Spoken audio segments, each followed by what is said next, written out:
bismillaahi raxmaani raxiim daawadayaal meel walba aad joogtaan ku soo dhawaada qodobada warka warbaahinta xogta dalka qodobada aad ku maqli doontaan waxaa ka mid noqon doona cali shaamey oo si adag kaga jawaabay xilka qaadistii uu ku sameeyay wasiirka isgaarsiinta maamulka Soomaaliland oo war ka soo saaray hadal dowladda federaalka Soomaaliya hore uga soo yeeray gudoomiyihii labaad ee heer gobol oo diiday xilka qaadis uu sameeyay madaxweynaha maamul goboleed gudoomiyaha golaha shacabka oo la kulmay Francisco Katena sidoo kale waxaan warkeen idinkugu soo gudbin doonaa madaxweynaha Hirshabelle iyo ku-xigeenkiisa oo laga dalbaday dowladda Kenya oo ka walaacsan weerarada kaga yimaada al-shabaab magaalada Beledweyne oo qarka u saaran inuu dagaal uu ka dhaco Yuusuf Dabageed oo meel uusan filin taageero weyn uu ka helay wararka dibadda ee warbaahinta xogta dalka idinkugu soo gudbin doonana waxaa ka mid noqon doona boqortooyada Sacuudi Carabiya oo xanibaad dhaqaale dul saartay Falastiiniyiinta iyo Iran oo tijaabsatay gantaal inta aad maqasheen daawadayaal waxay ahaayeen qodobadii ugu door karoona warka warbaahinta xogta dalka haddii aad ku cusub tahay warbaahinta xogta dalka daawade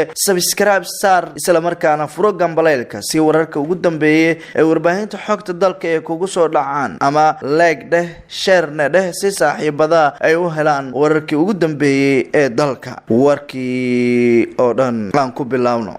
gudoomiyihii labaad ee heer gobol ayaa gibi ahaanba ka soo horjeestay xilka qaadis uu sameeyay madaxweynaha maamul goboleed gudoomiyihii dhawaan uu xilka ka qaaday madaxweynaha maamulka Galmudug Axmed Ducaale Geelle Xaaf ayaa waxa uu si cad u sheegay in gibi ahaanba madaxweynaha maamulka Galmudug uusan xilka ka qaadin si sharci ahaana oo isaga u yahay gudoomiyaha saxda ah ee maamulka oo dhawaan uu looga qaaday madaxweynaha maamulka Galmudug Axmed Ducaale Geelle Xaaf ayaa waxa uu xilka uu ka qaaday gudoomiyaha gobolka Cabdirashiid Xaashi Cartan isagoona sheegay in gibi ahaanba uu ka soo horjeestay go'aanka madaxweynaha maamulkaasi gudoomiye Cartan ayaa sheegay in aysan sharci ahaan shaqo kayriyada lagu sameeyay sharci gibi ahaanba aysan ku saleysnayn isagoona tilmaamay inuu wali yahay gudoomiyaha saxda ah ee gobolka Mudug maadaama sida uu yiri madaxweyne Xaaf xilligaani in awoodda sharci uu haysto inuu qof xilka uu ka qaado ama uu magacaabo Mr. Cabdirashiid Xaashi Cartan ayaa waxa uu doodiisa isal uga dhigay in madaxweynaha maamulka Galmudug Axmed Ducaale Geelle Xaaf oo gabagabeynayo gibi ahaanba isla markaana uu dhibaatooyin uu ka dhaxwado bulshada qeybaheeda kala duwan sidoo kale waxa uu sheegay in madaxweynaha waqtigiisa uu sii idlaanayo taasina ay mar waliba loo baahan yahay in wax walba laga fiirsado madaxweyne Xaaf ayaa 8 bishaan gudoomiye cusub u magacaabay gobolka Mudug maamulka Galmudugna hore ugu sheegay in ay Cabdiraxmaan Cali Diriyo uu yahay gudoomiyaha halkaasi waxaana taasi ay aad uga soo horjeestay gudoomiyaha gobolka Mudug isagoona tilmaamay in talaabada madaxweynaha maamulka Galmudug uu sameeyay marnaba uusan ka soo horjeesanin laakiin sharci ahaan markii la eego uu waqtigiisa dhamaaday madaxweynaha maamulka Galmudug Axmed Ducaale Geelle Xaaf gudoomiyaha golaha shacabka ayaa waxa uu la kulmay Francisco Katena gudoomiyaha golaha shacabka baarlamaanka federaalka Soomaaliya mudane Maxamed Mursal Sheekh Cabdiraxmaan ayaa xafiiskiisa ku qaabilay wakiilka midowga Afrika ee Soomaaliya Ambassador Francisco Katena Madera gudoomiyaha iyo wakiilka ayaa ka wada hadlay xoojinta xiriirka iyo wada shaqeynta labada dhinac iyo howlgalka wadajirka AMISOM iyo ciidanka xooga dalka ee lagu xasilinayo dalka sidoo kale waxa ay ka wada hadleen sharciga doorashooyinka horyaala golaha shacabka wakiilka midowga Afrika Ambassador Francisco Madera ayaa waxa uu gudoomiye Mursal la wadaagay howlgalada ay wadaan ciidamada AMISOM waxyaabihii uga baahan yihiin ciidamada AMISOM iyo sidoo kale kuwa xooga dalka Soomaaliya si loo soo afjaro dagaalka lagula jiro al-shabaab waxaana uu sidoo kale sheegay Francisco Madera in mar waliba looga baahan yahay madaxda dalka in ay ku dadaalaan sidii ay isbedelo degdeg ah ugu sameyn lahaayeen Soomaaliya dowladda dalka Kenya ayaa waxay ka walaacsan tahay weerar kaga yimaada xarakada al-shabaab gaadiidka dadweynaha ee ka imaan jiray degmada Mandera ayaa waxa shalayto laga xayiray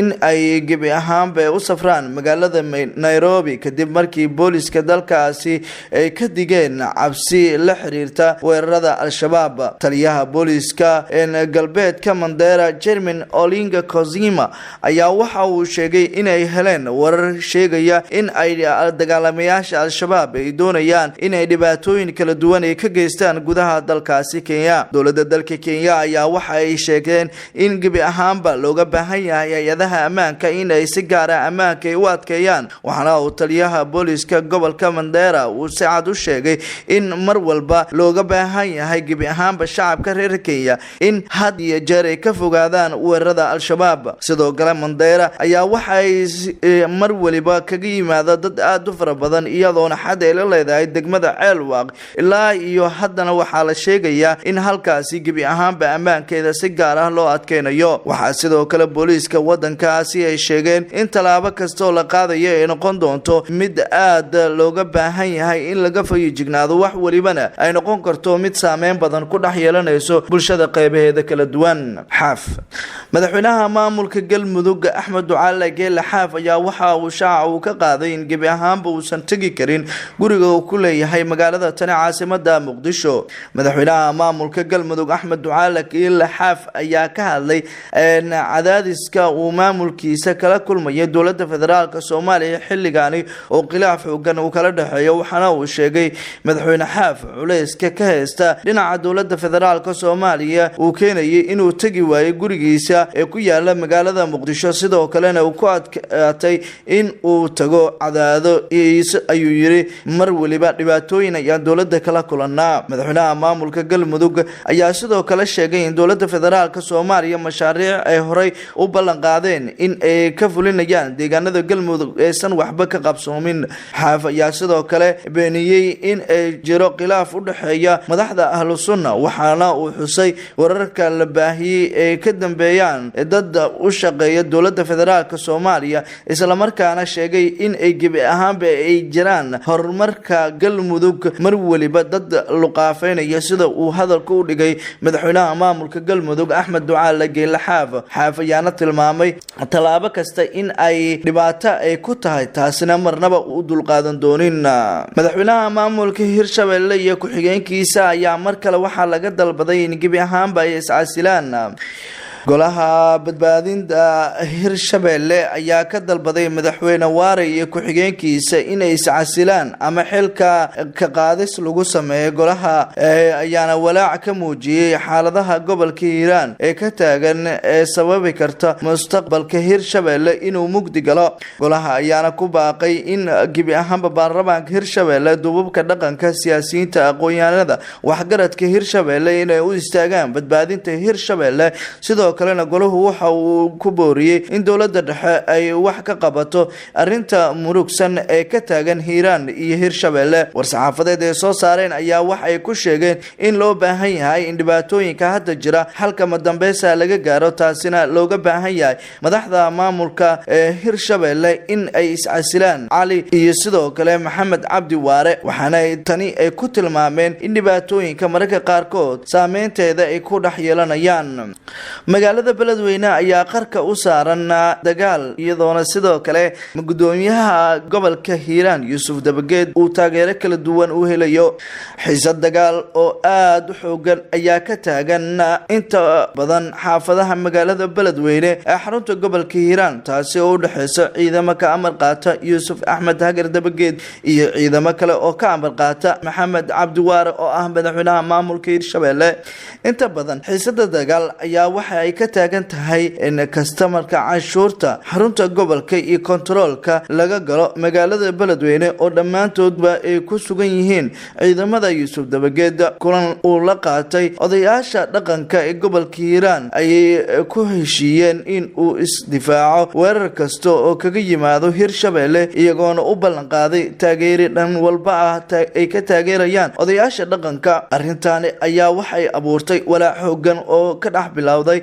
madaxda maamulka Hirshabelle iyo sidoo kale madaxda maamulka gobolka Hiiraan. waxaa sidoo kale gobolka Hiiraan ka taagan dhibaatooyin fara badan, iyadoona bulshada qaybaheeda kala duwan ay si cad u sheegeen in madaxweynaha maamulka Hirshabelle uu si cad uu qalad kaga galay. Maxamed Cabdi Waare iyo sidoo kale Cali Guudlaawe ayaa amaray ciidamada militariga Soomaaliya in ay gebi ahaanba ay galaan magaalada Beledweyne isla markaana ay soo qabtaan Yuusuf Dabageed. balse shalayto ayaa si cad waxa ay loo sheegay in bulshada qaybaheeda kala duwan ay si cad u taageerayaan Yuusuf Hagar Axmed Dabageed, taasi oo dhibaato kale magaalada Beledweyne ay sababi karta. hadda magaalada Beledweyne waxa ay u muuqataa meel dagaal ka bilaabanayo maadaama ciidamo ka kala amar qaata Yuusuf Dabageed iyo sidoo kale madaxweynaha maamulka Hirshabelle Maxamed Cabdi Waare ay soo fadhiyaan, taasina ay kalifi karto in barakac ka dhex bilaabato magaalada Beledweyne ee xarunta gobolka Hiiraan.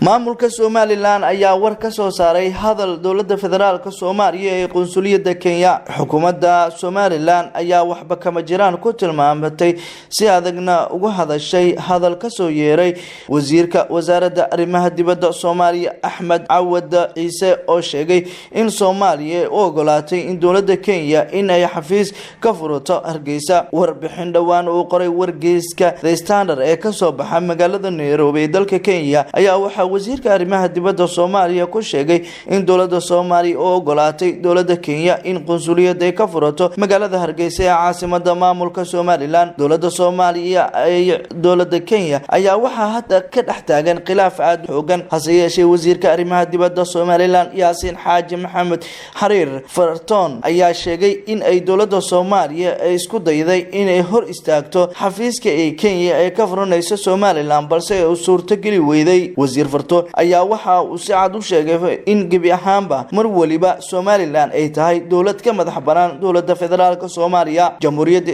isku magacaawday ee Somaliland ayaa waxa horay taageero fara badan ay kaga helaysay wadamo dhowr ah oo kamid ah wadamada Imaaraadka, Sacuudi Carabiya, Ingiriiska iyo dowlado kale oo horay u sheegeen in ay taageerayaan maamulka Somaliland. halkaad warkaasi daawadayaal aad kala socotaan waa warbaahinta xogta dalka. imikadana akhbaaraadka caalamka. Iran ayaa tijaabsatay gantaal cusub. gandaalkaasi oo lagu farsameeyay gudaha dalka Iran ayaa waxaa lagu magac daray qurada 15 waxaana uu awoodiisa karaa ilaa iyo hal mar hawada inuu ku burburiyo 6 gantaal oo cadowga ku soo tuurto. wasiirka difaaca dalka Iran General Amin Hatim ayaa waxa uu u sheegay in dowladda Iran awood kasta ay samaysanaysa ay tahay mid ay ku tashanaysa awoodeeda. dowladda Iran ayaa waxa ay haysataa gantaalada ridda dheereeya, taasi oo ay si dheer ay kaga soo horjeesteen wadamo dhowr ah ee horboodaya wadanka Mareykanka, balse wadamada Ruushka, Iran iyo sidoo kale Kuuriyada Waqooyi, Shiinaha iyo Syria ayaa ah xulafo, maadaama wadamadaasi ay si gaar ah kaga soo horjeedaan hanaan siyaasadeedka maamulka Trump, taasi oo ay hore ugu tilmaameen inay marnaba u dulqaadanaynin wax waliba oo ka soo baxa maamulka Trump. warkii oo daawadayaal aad ka daawanayseen warbaahinta xogta dalka waanaga inta